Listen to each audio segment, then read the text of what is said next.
नमस्कार, आप सभी का स्वागत है एनडीटीवी राजस्थान पर और मैं हूं आपके साथ शुभेंदु सिंह। खतरे का अलर्ट और फिर भी बांध, नदी, नालों में रील, पिकनिक और नहाने के दौरान जान से लोग अपनी जान गंवा रहे हैं और लगातार ऐसे मामले सामने आ रहे हैं। मौत के आंकड़े हैरान करने और डराने वाले हैं। पिछले 10 दिनों में प्रदेश में 28 लोगों की इन हादसों की वजह से जान भी जा चुकी है। और हैरानी की बात तो यह है कि बरसात में नदी नालों से दूर रहने की अपील मुख्यमंत्री तक ने की है। बावजूद इसके लोगों पर इसका कोई भी असर नहीं हो रहा है। बुधवार को टोंक में नाले में डूबने से 4 भाइयों की दर्दनाक मौत हो गई, तो वहीं धौलपुर में 110 फीट ऊपर से सीढ़ियों से बाइक उतारकर रील बनाता दिखा युवक। लेकिन गनीमत रही कि इस दौरान कोई हादसा नहीं हुआ, लेकिन अगर थोड़ी सी भी यहां चूक हो जाती तो बचना मुश्किल था। आज की चर्चा इसी पर करेंगे कि आखिर खतरा होने के बाद भी लोग जान को जोखिम में क्यों डाल रहे हैं। क्यों आखिर रील बनाने का जो सनक है वो लोगों के जहन में इतनी ज्यादा हावी है कि वो अपनी जान की भी परवाह नहीं कर रहे हैं। अब ये कुल मिलाकर के तस्वीरें आपके सामने हैं। दरअसल ये बारिश के समय में और हादसों की जो संख्या है वो बढ़ जाती है। अब बारिश की वजह से नदी नाले उफान पर आ जाते हैं और इस दौरान लोग पिकनिक मनाने के लिए अपने घरों से बाहर जब निकलते हैं और नदी किनारे आकर के कहीं पर कोई लापरवाही बरतते हैं, गलती कर देते हैं, वहां पर उनकी जान पर बन आती है। अब ऐसे में सवाल कई हैं। सवाल ये हैं और आपको बता देते हैं, क्योंकि जिस तरीके का ये हादसे हो रहे हैं उसमें सवाल ये है कि क्या सिर्फ बोर्ड या अपील से लोग मान जाएंगे। अभी तक जो प्रशासन कर रहा है, बोर्ड लगा करके खाना पूर्ति कर देता है, क्या उससे हादसे रुक पा रहे हैं? और अगर चेतावनी के बाद भी जान जोखिम में युवा डाल रहे हैं तो उसका समाधान होना क्या चाहिए? रील्स या पिकनिक जान से बढ़कर है क्या, ये लोगों को समझ में आना चाहिए। खतरनाक स्पॉट पर प्रशासन आखिर कितना चौकस है? जब पता है कि इन जगहों पर ज्यादा हादसे होते हैं तो क्यों नहीं वहां पर अलर्ट रहना चाहिए, वहां पर प्रशासनिक अमला कोई वहां पर मौजूद रहना चाहिए। और अगर खतरनाक स्पोर्ट्स आप कर रहे हैं तो इसका डर लोगों में क्यों नहीं है? और ये कुछ सवाल हैं जो कि आपके सामने हम रख रहे हैं। और सवाल इसलिए भी बड़े महत्वपूर्ण हो जाते हैं क्योंकि इनकी वजह से अब तक कई लोग अपनी जान गंवा चुके हैं, कई लोग इन हादसों का शिकार हो चुके हैं और इसकी वजह से इसका असर जो है प्रदेश के अंदर बढ़ते हादसों को लेकर के दिखाई भी देता है। लेकिन अब इन हादसों से सबक लेने की जरूरत भी है, वो समय भी आ चुका है। और इसीलिए क्योंकि हमने टोंक की भी तस्वीरें दिखाई हैं, बाकी अलग अलग जगहों की हमने आपको रिपोर्ट भी दिखाई है, तस्वीरों के जरिए आपको दिखाने की कोशिश की कि कैसे प्रदेश के अलग अलग हिस्सों में जो रील बनाने की सनक युवाओं के अंदर चढ़ी हुई है उसकी वजह से लोगों की जान पर बन आ रही है। और इसीलिए प्रशासन को और भी ज्यादा एहतियाती कदम यहां पर उठाने की जरूरत है और इन बातों को समझने की कोशिश करेंगे। लेकिन इस बीच हमारे साथ कुछ खास मेहमान कार्यक्रम में जुड़ रहे हैं। सबसे पहले आपको मिलवा देते हैं उनसे। हमारे साथ राजस्थान से रिटायर्ड आईपीएस बीआर ग्वाला जी कार्यक्रम में जुड़ चुके हैं। सर, बहुत स्वागत है आपका। हमारे साथ मनोवैज्ञानिक डॉक्टर वंदना चौधरी जी भी कार्यक्रम में जुड़ चुकी हैं। वंदना जी, आपका भी बहुत स्वागत है। शुरुआत में वंदना जी आपसे ही कर रहा हूं। ये जिस तरीके के मामले सामने आ रहे हैं, रील बनाने के चक्कर में हम देख रहे हैं कि लोग अपनी जान गंवाते हैं, ये ऐसा क्यों हो रहा है और युवाओं में ये सनक क्यों है? जो विश्लेषण किया जाए या मनोवैज्ञानिक रिसर्चेस जो इसके पीछे हुई है वो एक हमारे नीड के लिए होती, जैसे need for power, need for basic physiological needs होती, वैसे ये need for appreciation, need for self esteem भी कुछ लोगों में बहुत हाई पाई जाती है, जो सभी चीज को एज अ चैलेंज लेते हैं कि ये तो मैं करके दिखा सकता हूँ। ठीक है, और वो ये भी सोचते हैं कि मैं एक बड़ा इन्फ्लुएंसर बन सकता हूँ या मैं इस तरह के एक रोल मॉडल की तरह कर सकता हूँ कि देखिए ये कुछ भी कोई खतरा नहीं है। तो वो अपने आप को एक तरह से ये इस चीज में वो रिस्क नहीं, वो इसको एक साहसी कर्तव्य की तरह लेते हैं। हाँ। ठीक है, तो ये यहाँ पर उनको ये अंदाजा ही नहीं होता कि ये साहसी कर्तव्य नहीं, जान भी जा सकती है। तो लेकिन वही नीड है, जैसे नीड फॉर पावर होती है कि पावर के लिए इंसान कुछ भी कर लेता है, वैसे यह नीड फॉर एप्रिसिएशन है, नेम फेम, नाम होना चाहिए, मेरे लाइक्स बहुत आ जाएंगे तो लोग मुझे जानेंगे, मुझे पहचानेंगे और हो सकता है मैं इससे थोड़ा बहुत फिर मनी भी अर्न करना स्टार्ट कर दूं। और उसके अलावा आजकल मेरे पास ऐसे भी कई केसेस आए हैं जिन्होंने मुझे बताया, बच्चों ने, कि मैडम ऐसे काफी प्लेटफॉर्म भी हैं जो चैलेंज देते हैं कि अगर आपने हटके रील बना के हमारे साइट पर डाली तो हम आपको ये रिवॉर्ड देंगे। सो इसलिए इस बहकावे में भी आजकल युवा आ रहे हैं, बच्चे आ रहे हैं, तो वो सड़क पर जाके चलती ट्रेन के आगे, चलती ट्रेन पर हीरो हीरोइन के स्टंट की जैसे कॉपी करके बिल्कुल उस तरह की खुद कोशिश कर रहे हैं। हाँ। जबकि उन्हें ये एहसास है कि ये सारी चीजें बहुत सेफ्टी के साथ बनाई जाती है, लेकिन वो सेम उनकी जैसी पब्लिसिटी पाने के लिए अपने साथ जान के साथ ये खिलवाड़ कर जाते हैं। हाँ, और इसीलिए उनकी जान पर बन आती है और ये समझाने की कोशिश भी जी। लगातार प्रशासन कर रहा है, लेकिन उसके बावजूद भी समझाइश का ज़्यादा कोई असर दिखाई नहीं दे रहा है। इस बात को भी ज़रा समझने की कोशिश करते हैं। BR ग्वाला जी भी हमारे साथ हैं। सर, एक चीज़ बताइए, क्योंकि पुलिस प्रशासन भी अलग अलग जगहों पर जो ऐसे स्पॉट होते हैं, खास करके पिकनिक स्पॉट, वहाँ पर प्रशासन की कोशिश होती है कि वहाँ पर अलर्ट किया जाए। साइन बोर्ड होते हैं, वहाँ पर मैसेज दिए जाते हैं, बाकायदा वहाँ पर वार्निंग नोटिस वहाँ पर लगाए जाते हैं कि अगर यहाँ पर आप आगे जाएंगे तो आपकी जान को खतरा होता है। लेकिन ये सब कुछ पढ़ने के बाद, ये सब कुछ जानने के बाद फिर भी वो उस तरीके के कदम उठाते हैं। तो इसका उपाय क्या है? या तो उनको रोकने के लिए साइन बोर्ड तो काफी नहीं नजर आ रहे हैं, तो यानी कि एक्शन लेने की जरूरत है अब। देखिए, हमने भी पुलिस की है और बरसात के टाइम में ऐसे स्पोर्ट्स जो बहुत फैसिनेटिंग होते हैं बरसात के पॉइंट ऑफ व्यू से, जहाँ बांध का ऊपरा चल रहा है या तालाब का ऊपरा चल रहा है या झरने चल रहे हैं या पानी इतना जबरदस्त नदियाँ चल रही है, और उसका एक बहुत बड़ा एक थ्रिल होता है। हर आदमी चाहता है नेचर के उस स्वरूप को देखें और उधर तरफ जावे, उनका आनंद लें। वो ठीक है, पर ऐसे बहुत सारे स्पोर्ट्स हैं जहाँ मैं जानता हूँ और जहाँ मैंने मेरे जीवन में देखा है कि ऐसे स्पोर्ट्स में बरसात होते ही पुलिस पहले अपने आदमी केवल साइन बोर्ड से काम नहीं चलता, ऐसे स्पोर्ट फिजिकली हम आदमी लगाते हैं और उन लोगों को वहाँ कंट्रोल करते हैं। जैसे आप अलवर की बात की, सिलीसेट है या और कोटा के बहुत स्पोर्ट्स है या उदयपुर की भी बहुत स्पोर्ट्स मैंने देखे हैं। तो वहाँ ऐसे स्पोर्ट्स पे हमेशा पुलिस लगाई जाती है और उन लोगों को कई जगह तो उन लोगों को उन स्थान को क्लोज किया जाता है। We don't allow them to go close to the water. पर ये एक नया कंसेप्ट जो आया है उसके अलावा, और वो कंसेप्ट देखो, एक्सीडेंट किसी वजह से होता है, कोई पानी चल रहा है, ड्राइवर चल रहा है, गाड़ी चल रही है, किसी रपट में से निकल जाऊंगा ऐसा आभास उसको होता है, अचानक पानी ज्यादा आ जाता है, डूब जाता है, वो अलग बात है। वो एक एक्सीडेंटल है और उसमें किसी का जोर ज्यादा चलता नहीं, आदमी रिस्क भी ले लेता है। कोशिश तो ये होनी चाहिए ऐसी रिस्क नहीं ली जाए। फिर भी ऐसे जो नया कंसेप्ट जैसे आज बताया गया है, भाई ये रील्स वाला, पहले कभी ऐसा कंसेप्ट था भी नहीं। आजकल ये एक नया कंसेप्ट आया IT के थ्रू, लोगों में थ्रिल दिखाने का, फेमस होने का, सेल्फ एस्टीम लेने का।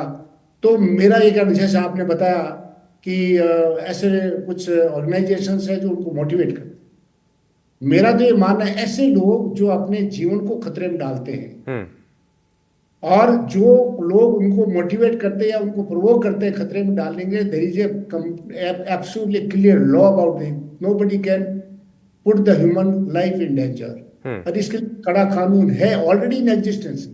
ऐसा नहीं कोई नहीं बना है, कानून है, पर उस कानून का कितना हम पालन करते हैं, कितना काम में लेते हैं।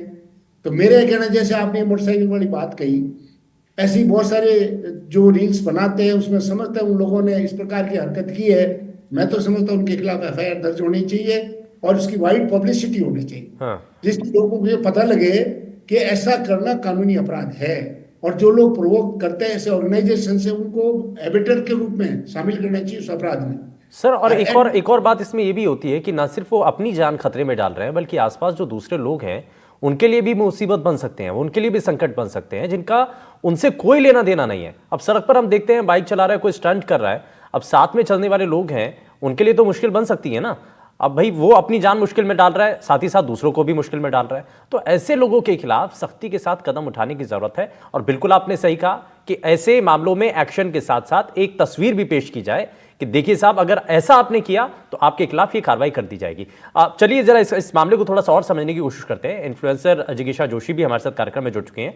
जिगीशा, बहुत स्वागत है आपका NDTV राजस्थान पर। हम आपसे यही जानना चाह रहे हैं कि ये जो लोगों के बीच में आजकल यंगस्टर्स के बीच में जो रील बनाने का क्रेज है, वो इतना कैसे हावी हो जाता है कि ये समझ नहीं पाते हैं कि अगर ऐसा करेंगे तो उनकी जिंदगी पर बना सकती है। ऐसा क्यों होता है? जी, बहुत बहुत धन्यवाद, आपने मुझे यहाँ आमंत्रित किया है। ये प्रॉब्लम जो है ये यूथ के बीच में सबसे ज्यादा चल रही है, क्योंकि सबको लगता है शॉर्टकट, कि सक्सेस का शॉर्टकट क्या है कि आज हम कुछ करके, कुछ अलग सा करके और फेमस हो जाएं, और फेमस होने के बाद में हमें ब्रांड्स मिलेंगे जिससे हम जल्दी सक्सेसफुल हो जाएंगे, लोग हमें जानने लगेंगे, प्यार करने लगेंगे। तो कुछ अलग करने के चक्कर में वो कुछ इतना अलग करते हैं कि अपनी जान को जोखिम में डालते हैं, जो कि कभी नहीं करना चाहिए।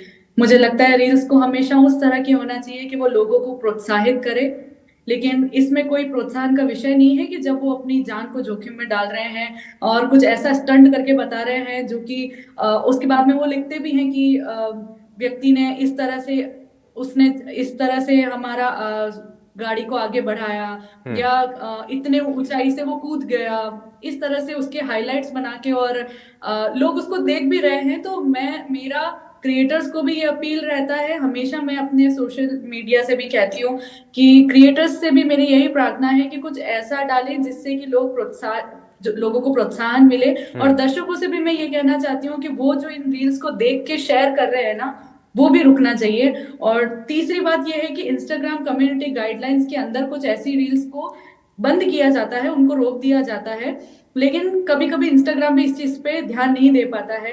कुछ ऐसी रील्स हमें फिर भी देखने को मिल रही है, फिर भी यूट्यूब पे वो लाखों व्यूज के साथ जिगीशा, हम दरअसल हमारी कोशिश भी यही है, हमारी कोशिश यही है कि जो लोग और खासकर कि युवा आप रील बनाने के चक्कर में और अपने आप को शॉर्टकट के जरिए, जो आप बता भी रहे हैं कि शॉर्टकट के जरिए फेमस करने के चक्कर में गलत रास्ते का इस्तेमाल कर लेते हैं, अपनी जान पर बना लेते हैं, तो वो करने की जरूरत नहीं है। आपको बहुत सरल तरीके से, आपने जैसा बताया जिगीशा, कि आप एक अच्छा कंटेंट अगर आप पेश करेंगे तो उसके जरिए भी आपके जो फॉलोअर्स हैं वो बढ़ेंगे। तो आप थोड़ा सा बताइए, सजेस्ट कीजिए, क्योंकि ये भ्रम लोगों के मन में से उतरना चाहिए। कंटेंट अगर आपका ठीक होगा तो आप अपने आप में फेमस हो जाएंगे। जरूरी नहीं है कि आपको कुछ अलग तरीके के स्टंट करने हैं, कुछ ऐसा करना है जिससे आपकी जिंदगी पर बना सके।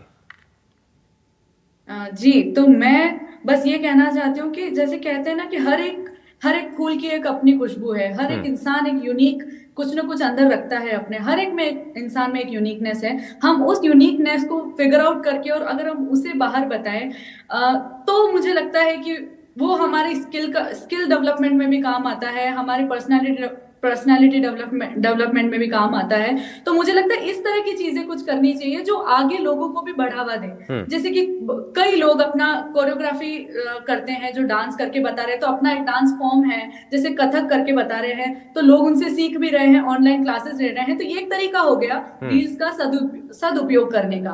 पर ये स्टंट करके बता रहे हैं तो उससे बच्चे भी सीख रहे हैं कि हाँ, मैं भी इतनी ऊंचाई से कूदूंगा, या मैं भी बाइक को इतनी नदी के इतने फास्ट फ्लो के बीच में से अगर बाइक अच्छा जिगीशा, आप भी ऐसा किसी को जानती हैं कि उसने भी आपके रील्स को देख करके, फॉलोअर्स को देख करके उसने भी कभी शॉर्टकट अपनाने के लिए कुछ किया हो इस तरीके का, जिससे मुश्किल में पड़ गया हो? किसी को जानती है आप ऐसा? जी, मुझसे क्योंकि मैं काफी सेमिनार्स अटेंड करती हूँ सर। मैं जब स्कूल्स में जाती हूँ तो वहाँ बच्चे मुझे सबसे पहले 9th-10th के बच्चे, जिनको भी समझ भी नहीं होती गलत सही क्या है, तो उन्हें समझ भी नहीं होती और वो पूछते हैं कि यूट्यूब करना कितना आसान है, क्या करना पड़ता है, हम क्या कर सकते हैं ऐसा अलग। तो एक बार एक बच्चे का मैंने वो शायद किसी से इन्फ्लुएंस होके नहीं, और शायद पता नहीं उसने ऐसा क्यों किया, पतंग के चक्कर में उसने पतंग कितनी ऊंचाई से वो उड़ा रहा था, उसको हाई करनी थी और पतंग, और उसकी वीडियो शूट करते करते वो जब कूद पड़ा, और 11 साल का बच्चा था, और उसकी मम्मी का वो इकलौता बेटा था। आज भी हम उनकी मम्मी से जब मिलते हैं तो मैं उन्हें बार बस एक ही चीज कहती हूँ कि बस एक बार मना करना था, एक बार कहना था कि नहीं बेटे ऐसे नहीं करो। वैसे आजकल के बच्चे इतने एडवांस हो चुके हैं कि वीडियो शूट के चक्कर में वो कहीं और जाके भी ये चीजें कर रहे हैं। कहीं बाहर जाके भी उनको बहुत मजा आ रहा है, और मुझे लगता है कि गलत सही का फैसला भी उन्हें पता भी नहीं है कि वो कर रहे हैं वो सही है या गलत है, उन्हें कुछ नहीं पता। इतने नादान बच्चे हैं। पर सबसे ज्यादा ये शिकायत 10वीं और ये 12वीं तक के बच्चों के बीच में देखने को मिलती है। सबसे ज्यादा वही ये चीजें कर रहे हैं। बिल्कुल। और मैं जब भी गई हूँ मैंने सबसे ये कहा है कि कभी कुछ ऐसा नहीं करो, क्योंकि अपार्ट फ्रॉम दैट काफी चीजें ऐसी भी हो रही है जो कि 10 साल बाद उन्हीं के खिलाफ आ जाएगी। बिल्कुल। और ये उनके लिए बड़ा मुश्किल बन जाता है। और हमारी कोशिश इसीलिए यही है कि हम जो युवा पीढ़ी है उनको एक मैसेज दे सकें, जो समाज के लोग हैं, जो इन्फ्लुएंसर हैं, मनोवैज्ञानिक हैं, प्रशासन के अधिकारी रहे हैं, वो आपको ये बता सकें कि कितना मुश्किल हो सकता है। जीवन बहुत बड़ा है, लेकिन आपकी ज़रा सी चूक आपके उस पूरे जीवन भर पर आपको मुश्किल में डाल सकती है। मैं इसमें वंदना जी को जोड़ लेता हूँ। वंदना जी, एक चीज़ यहाँ पर साफ हो रहा है कि कम उम्र के बच्चे इस बात को लेकर के ज़्यादा इन्फ्लुएंस हो रहे हैं कि ये शॉर्टकट का एक तरीका है सोशल मीडिया, और वहाँ पर अगर आपने अपने आप को हाईलाइट कर लिया तो आपको बहुत बड़ी सक्सेस मिलेगी, जैसा आजकल दिखाया भी जाता है। तो ये थोड़ा सा क्लियर करने की जरूरत है युवाओं के बीच में। देखिए, छोटे बच्चों में जो ये इस तरह का नेचर डेवलप हो रहा है, पर्सनालिटी डेवलप हो रही है, इन्फ्लुएंस उनका एज अ, मैं फिर कहूंगी कि वो किसी को देखते हैं उनके उनके पीयर ग्रुप में, या उनके फ्रेंड्स को, या उनके बड़े भैया या दीदी को ऐसा करते हैं, और उनके भैया या दीदी को अप्रिसिएशन मिल रहा है, तो उनको लगता है हमें भी अटेंशन मिलना चाहिए वैसा। तो इसलिए बच्चों का वो माइंडसेट काम नहीं कर पाता है कि हम ये सही कर रहे हैं गलत कर रहे हैं। उन्हें लगता है कि भैया दीदी उनको अटेंशन मिल रहा है, हमें भी मिलना चाहिए, हम भी ऐसा कुछ करें। ठीक है, सो इस चक्कर में जो यहाँ पर मैं ये चाहूंगी कि ये थोड़ा सा अवेयरनेस होना बहुत जरूरी है, स्कूल में, कॉलेजेस में, घर में भी इस तरह की बात पर चर्चा की जाए कि देखिए, ऐसा करने पे जान तो बात की बात है, आपके फ्रैक्चर हो सकता है, आपके हाथ पांव टूट सकते हैं, आप जिंदगी भर के लिए अपाहिज हो सकते हैं। तो जब ये डर बच्चों में आएगा कि हम अपना शरीर का कोई अंग खो सकते हैं, तब बच्चों के मानसिक, बहुत सॉफ्ट दिमाग पर ये चीज असर करेगी। उनको ये नहीं समझ में आता कि जान जाएगी या नहीं जाएगी, उनको ये जरूर समझ में आता है कि मेरा कोई पार्ट है वो खराब हो सकता है, वो जा सकता है। ये मैं उन बच्चों की बात कर रही हूँ जो 9 से बिटवीन, जो टीनेज में होते हैं, जो आप मान के चलिए 13 साल से लेकर 17-18 साल तक के बच्चे होते हैं। उससे बड़े बच्चे जो ये कर रहे होते हैं वो नेम फेम के लिए करते हैं। उनके लिए नेम फेम मनी चाहिए होता है कि हम ये करेंगे तो फटाफट हमारा नाम हो जाए, क्योंकि अभी तक नहीं हुआ हमारा नाम, हमें कोई जानता नहीं है। और जो छोटे बच्चे करते हैं वो सिर्फ अटेंशन के लिए करते हैं कि हमें भी अटेंशन मिले, लोग हमें भी, मम्मी पापा, हमारे रिश्तेदार, हमारे फ्रेंड्स हमें जाने, स्कूल में हमारा नाम हो कि वाह देखो यार, इसका यूट्यूब चैनल में इतने सारे व्यूअर्स हैं, इसके इंस्टाग्राम की रील की इतने लोगों ने देखा है, तो इसको हम कहीं ना कहीं प्रमोट कर सकते हैं, या इसको हम लोग अपने स्कूल के प्रमोशन के लिए ले सकते हैं। ऐसा भी एक केस सामने आया कि बच्चे ने बड़ा रील्स बनाता था, तो स्कूल ने उसको अपनी ब्रांडिंग के लिए काम में ले लिया। ठीक है, सो ये भी कहीं ना कहीं एक रॉन्ग चीज है पब्लिसिटी की, आप बच्चों को वहां लेके जा रहे हैं कि अच्छा तुम इतना अच्छा कर सकते हो तो चलो आओ, आप हमारे स्कूल के लिए कुछ करो, आप हमारे कॉलेज के लिए कुछ करो, और ऐसी रील्स बनाओ जिससे हमारा कॉलेज भी नाम में आ सके। ठीक है, तो ये कुछ चीज़ें हैं। अब मैं ग्वाला सर को जरा जोड़ लेता हूँ। सर, एक चीज़ और भी है इसमें, हम जब देखते हैं कि सड़क पर कोई स्टंट करता हुआ दिखाई देता है और ऐसी कोई वीडियो वायरल होती है, तो उससे क्या है, बहुत सारे और भी लोग हैं वो देखते हैं कि रील्स बहुत जल्दी सर्कुलेट हो रही है, वायरल हो रही है, तो बाकी और लोग भी उसी रास्ते पर चलने लगते हैं। अगर उस वक्त उस जो भी स्टंट करने वाला शख्स है उसके खिलाफ अगर कार्रवाई हो जाए तो शायद आगे वो मैसेज नहीं बढ़ेगा। अब आपने साइन बोर्ड, जैसा हम पहले भी कह रहे थे कि भाई प्रशासन ने चेतावनी तो दे दी है कि भाई अगर आपने गलत किया, स्टंट किया, तो आपके खिलाफ कार्रवाई होगी, लेकिन उसके बावजूद भी किया जा रहा है। तो अब कार्रवाई का वक्त है, हमें सख्ती के साथ उन जो बनाए हुए नियम हैं उन्हीं का ही पालन करवाना है। बिल्कुल आप ठीक कह रहे हैं। देखो, साइन बोर्ड की बात होती है, वो एक अवेयरनेस के लिए, आपको एक सूचित करने के लिए, भाई इस प्रकार का वहाँ काम, ये गलती है या वहाँ खतरा है। तो जो एग्जीक्यूशन है वो एक अलग इशू है, और एग्जीक्यूशन के लिए तो प्रैक्टिकली जो फील्ड ऑफिसर्स है उनको डे टू डे वॉच करना पड़ेगा, कौन सी चीज किस वजह से मानवीय जीवन को खतरा हो सकता है। जैसे सड़कों के अंदर है, लड़के आजकल साइलेंसर खोल दिया, हाथ छोड़ के मोटरसाइकिल चला रहे हैं, जिग जैग को मोटरसाइकिल इस ढंग से एंडेंजर वे में चलाते हैं, बहुत ही खतरनाक स्थिति में जो साथ चलता है वो भी घबरा जाता है, कई बार उनका एक्सीडेंट्स हो जाते हैं। इससे बहुत सारे एक्सीडेंट्स आजकल एक कॉमन सी बात हो गई है। इसमें दो तरह की बात हुई, एक माइनर है और दूसरा मेजर है। मेजर के लिए तो we can go strictly against him according to law, इसमें कोई शक नहीं है, क्योंकि if is a major person we must follow the law strictly and must book him if it is required. But जो माइनर हैं उनके लिए थोड़ा सोच, जैसा अभी बताया गया, उसके लिए थोड़ा सोच अलग करना पड़ेगा, और उसका तरीका यही है कि डे टू डे स्कूलों में जाएं, पुलिस वाले जाएं, सोशल ऑर्गेनाइजेशंस के लोग वो जाएं, एनजीओ जाएं, जो भी जाएं, और उन बच्चों में अवेयरनेस लाए। स्कूल के मैनेजमेंट को भी कहें कि आप अपनी जो प्रार्थना होती है, असेंबलीज होती हैं, उसमें ये बात बताएं, खुल के बताएं कि ऐसी अगर पाया गया तो बच्चे के खिलाफ हम एक्शन लेंगे। अगर ऐसे बच्चे को करता भी है तो मैं तो ये मानता हूँ कि स्कूल वाला, जैसे आपने कहा, उन्होंने किसी ने प्रोटेक्शन दे दिया, दैट इज अल्लाह। अच्छा, ये क्या एक विकल्प हो सकता है सर कि हम स्कूलों में जाकर के कम से कम पुलिस प्रशासन या ट्रैफिक पुलिस के जो हमारे स्टाफ के लोग हैं वो स्कूलों में जाकर के अवेयरनेस फैलाएं, क्योंकि ये जो ज़्यादातर ऐसे मामले होते हैं वो कॉलेज या स्कूल के स्टूडेंट्स के द्वारा होते हैं, जो सड़क पर स्टंट के जो मामले आते हैं। बिल्कुल जाना चाहिए। स्कूलों में जैसे ट्रैफिक के लिए आप अवेयरनेस के लिए हम जाते हैं, हमारे पुलिस वाले जाते हैं, सिखाते हैं, ट्रैफिक रूल्स बताते हैं। ऐसे ही जो इस प्रकार के जो इशू, रील्स वाले इशू है, एक नया कंसेप्ट है, उसमें बिल्कुल जाना चाहिए, लोगों को अवेयर करना चाहिए और स्कूल मैनेजमेंट को पाबंद करना चाहिए कि आप अपने नोटिस बोर्ड में लगाएं, ऐसे लोगों को आप प्रोत्साहित नहीं करें। और जो स्कूल वाले ऐसे प्रोत्साहित करते हैं तो मैं समझता हूँ स्कूल के खिलाफ एक्शन होना चाहिए। क्योंकि तो कहा जाता है स्कूल के लोग तो समझदार हैं, मैनेजमेंट वाले, अगर वही उसमें शामिल हो जाते हैं तो फिर बात क्या होगी। तो मेरा ये कहना है कि कुछ सिलेक्टेड केसेस में जिसमें रील्स बनी है, मैं तो ये भी कहता हूँ कि पुलिस को स्क्रूटनाइज करे रील्स को, और उन रील्स को जिसमें उन्होंने ह्यूमन लाइफ का एंडेंजर किया है उनको नोटिस जारी होनी चाहिए और उसकी पब्लिसिटी होनी चाहिए। जो माइनर्स हैं उनके पेरेंट्स को बुलाया जाए, जो बच्चों को तो आप बुला नहीं सकते थाने पर, पेरेंट्स को बुलाया जाएगा, आपका इनके ऊपर क्या कंट्रोल है, क्या आप इस प्रकार से बच्चों को आप मोटिवेट करते हैं, क्या बच्चों के बारे में आपका जो है ध्यान है। तो ऐसे उसकी पब्लिसिटी होती है, हर आदमी समझता है कि अगर ऐसा होगा तो गलत होगा, कोई भी पेरेंट्स नहीं चाहता उसका बच्चा खतरे में पड़े। हाँ। तो खुद सावधान होंगे। लेकिन हमें ये भी देखना होगा, जो पेरेंट्स हैं उनके लिए भी एक मैसेज है वंदना जी, इसमें उनकी भी जिम्मेदारी बढ़ जाती है, खास करके आज के समय में जो माहौल बना हुआ है। घर में बच्चा ठीक है, लेकिन घर से बाहर निकलते ही वो क्या कर रहा है वो माता पिता को नहीं पता चलता है। तो ऐसे में आपको बहुत ज़्यादा सावधानी बरतनी होगी। तो ये सब चीज़ें आइडेंटिफाई कैसे, हम बच्चों की जो मनोवृत्ति है उसको कैसे पहचान सकते हैं कि भाई अभी वो ज़्यादा मतलब हरकत कर रहा है या ज़्यादा इस तरीके के स्टंटबाजी, अगर कभी कोई शिकायत आती है तो हम कई बार इग्नोर कर देते हैं, तो हमें एड्रेस कब करना है? देखिए, बच्चे में ये जो बदलाव आता है ये अचानक से नहीं आता, ये एक प्रोसेस होता है। बच्चे अपनी बातों में, कम्युनिकेशन में शो करते हैं कि मुझे किस में अच्छा लग रहा है, मुझे किस में मजा आ रहा है। तो यहाँ पर पेरेंट्स को आइडेंटिफाई करना चाहिए कि बच्चों को रील्स बच्चे ज्यादा देख रहे हैं तो किस तरह की रील्स देख रहे हैं।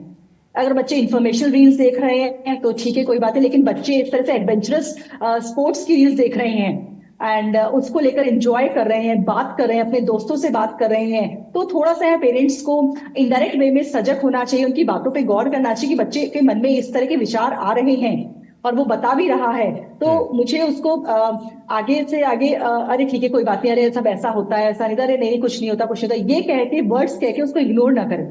हाँ, नोटिस करें कि बच्चा इस तरह की बात कर रहा है, उसको इस तरह के रील्स में मजा आ रहा है, इस तरह के यूट्यूब के वो वीडियो देख रहा है जो कि बहुत आक्रामक भी हैं, चाहे वो किसी भी तरह के हों, चाहे वो हिंसात्मक हो या लड़ाई वाले हो, मारधाड़ वाले हो, ऐसे अगर वीडियोस, वो आक्रामक वीडियोस भी देख रहा है तो बच्चों को वहीं स्टॉप करना चाहिए, क्योंकि वो कहीं ना कहीं उनकी मानसिक दशा में इम्बैलेंस लेकर आते हैं और वो बच्चों को लगता है कि अरे वाह इसमें तो कुछ नहीं हो रहा, बड़ा मजा आ रहा है। तो यहाँ पेरेंट्स को उनको बताना जरूरी है कि मजा, खुशी ये नहीं है, वाकई में खुशी, हंसने का मतलब क्या है, हंसने का मतलब इस तरह से आप ये चीज देखेंगे तो आपको ज्यादा अच्छा लगेगा। ये एक टेम्परेरी है, इसमें कोई अच्छा नहीं, और ये सब क्रिएटेड हैं, ये सब खुद ने किए हुए नहीं है, ये सब बनाए जाते हैं और बहुत सेफ्टी के साथ बनाए जाते हैं। तो बच्चों को इस तरह से अगर हम बताएंगे तो बच्चों को लगेगा ठीक है यार, ये मेरे मतलब का नहीं है, वो उसको वो कनेक्ट नहीं कर पाएंगे। हाँ। तो जहां जिस वीडियो से बच्चे अपने आप को कनेक्ट कर पा रहे हैं, पेरेंट्स को वो ध्यान में रखना चाहिए कि वो कौन से वीडियोस हैं, रील्स हैं जिनसे वो अपने आप को कनेक्ट कर पा रहे हैं। हाँ। कंटेंट क्या बना रहे हैं ये भी थोड़ा सा पेरेंट्स को ध्यान रखने की जरूरत है। अगर खतरनाक, वो तभी, वो जब उनके इमोशंस को, थॉट्स को समझ जाएंगे ना, तो अपने आप कंटेंट पर भी उनको समझ में आ जाएगा। क्योंकि बच्चे कंटेंट वही बनाते हैं जो उनके दिमाग में चल रहा होता है। बिल्कुल। मैं जिगीशा जी को जरा जोड़ लेता हूँ। जिगीशा, एक चीज बताइए कि आजकल क्योंकि एक विकल्प के तौर पर युवाओं के सामने है, भाई हम ये नहीं कह रहे कि सोशल मीडिया बिल्कुल गलत है, रील्स बनाइए, सब कुछ करिए, लेकिन उसमें एक मैसेज हो, जैसा आप कह भी रही हैं कि उसमें एक मैसेज होना चाहिए, जानकारी होनी चाहिए, कम से कम इतना हो कि आपको अपनी जान को खतरे में ना डालना पड़े।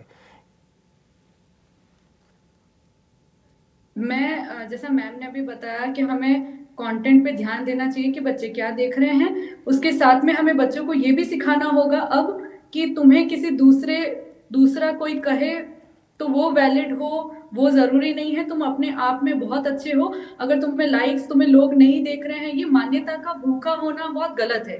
ये पेरेंट्स को ही सिखाना पड़ेगा कि आपको ये अट्रैक्शन नहीं। अच्छा जिगीशा, ये भी होता है कि शुरुआत में, क्योंकि कई बार आपने वीडियोस अपलोड की, उसमें कोई रिएक्शन नहीं मिला, तो क्या है कि यूथ जो है वो निराश हताश हो जाते हैं कि हमें लाइक नहीं मिल रहे हैं, हमें हमारे व्यूअर्स उतने बढ़ नहीं रहे हैं। तो इसके लिए भी समय का इंतजार करना होता है। ये कुछ समय बाद धीरे धीरे जब आपका कंटेंट अच्छा होगा तो वो चीज़ें अपने आप बढ़ती चली जाएंगी, इसमें घबराने की कोई ज़रूरत नहीं है। जिज्ञेश, यही बात है?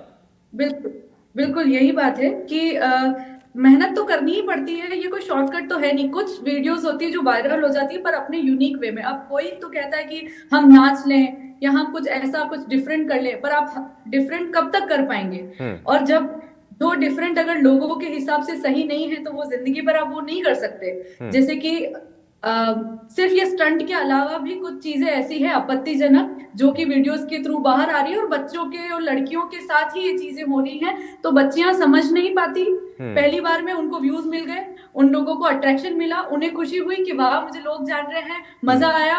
और कुछ दिनों बाद में वो चीजें सब उन्हीं के खिलाफ आती हैं, क्योंकि पेरेंट्स को तो पता ही नहीं है ना कि बच्चा कर क्या रहा है। वो अपने फोन को लेके कमरे में बैठ के क्या कर रहा है, पेरेंट्स आजकल इतने बिजी हैं तो ध्यान ही नहीं दे पाते। बिल्कुल, ये बहुत गंभीर है और इसीलिए हमारी कोशिश रही थी कि हम जो युवा हैं कम से कम उनके बीच में एक मैसेज पहुंच सके कि सही क्या है, गलत क्या है।